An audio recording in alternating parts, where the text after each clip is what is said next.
Hi, my name is Teacher Nicola, and in this video we're going to talk about all of the gear and equipment that you need for teaching English online. I have been teaching English online since 2017, and I teach for several different platforms, and this is the same setup I use for all of them. So if you're teaching online, there's a good chance that this will work for you too. The first thing you're going to need is a teaching device like a laptop or a desktop computer. There are some platforms like Powfish where you can teach from a smartphone, but for the most part, most companies are going to require that you use a laptop or desktop computer. I use a MacBook Pro 2015 and that works great. You're also going to need to have a webcam. Now, for the most part, most modern laptops, the HD webcam that's built into the computer is totally fine. That'll work great.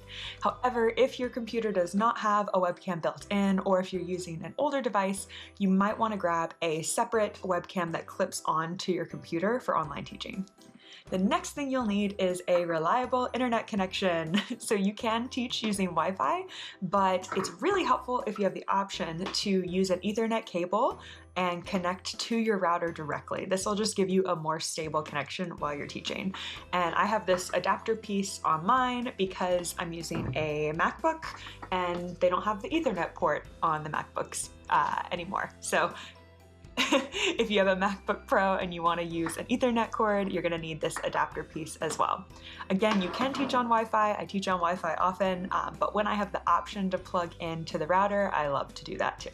Next, you're going to need a headset with a microphone. So this is the headset I use. It's got this microphone piece that comes down. These are the MPOW brand, and they're really comfortable, they're really lightweight, and they work great for teaching online.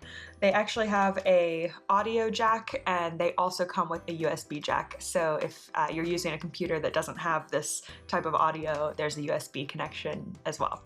You can also use the earbuds for most online teaching companies, as long as they have this microphone attachment as well. So I kind of use both depending on how I'm feeling. Some days I'll use the over-ear headsets, some days I'll use the earbuds, just kind of depending on how long I'm going to be teaching for.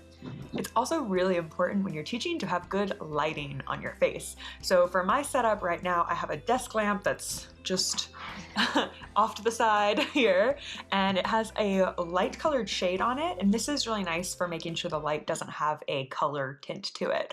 So it's got like a kind of off-white lampshade, and that gives a lot of light right on my face. I also use this selfie ring light if I need extra light. This clips right onto my computer and it gives a nice glow right on my face. It has 3 levels, so you can choose if you want just a little bit of light or a lot of light. I usually just use the first level and that's plenty. This is a laptop stand, and what this does is it lifts my laptop up so it's at eye level and makes the whole classroom just look more level and even. Oh!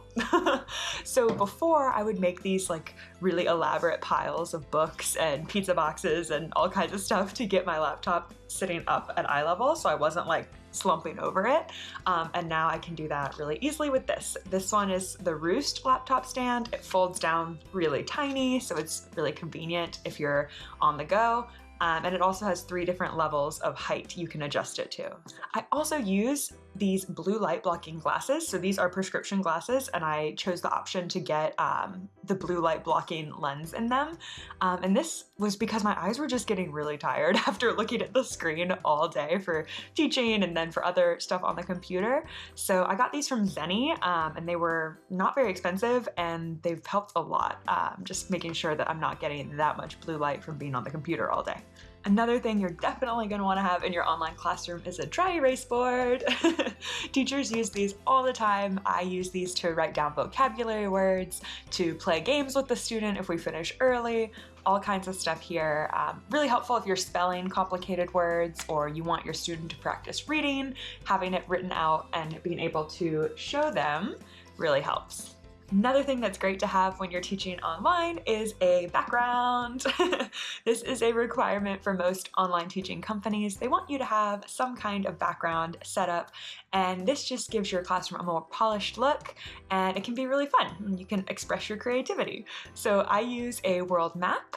It's just hung up on the wall with command strips, so it's really easy to take down. In the past, I've also just kind of hung a collage of welcome signs and little maps and cute illustrations, ABC charts. All these things will work great, but you want to have something behind you welcoming your students to class. The last thing we're going to talk about for your classroom is props. This is my favorite because props are so fun. So I've got a lot of little stuffed animals. These guys are from IKEA. So are these. These are very small finger puppets. So I have a bunch of different animals that come in handy. I also have 2D printed props, like this birthday cake. And all these pieces are detachable. They just have double stick tape on them.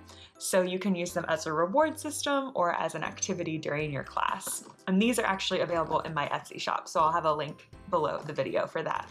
Having props and rewards and visuals in your classroom is so helpful for teaching more tricky concepts and for just keeping your students engaged, especially the younger ones. Those toys really go a long way. Okay, so that takes us through everything. This is my classroom space. This is what I use pretty much on a daily basis, and it works great. So I hope that this gave you some ideas for how you might set up your own online ESL classroom. See you next time. Bye.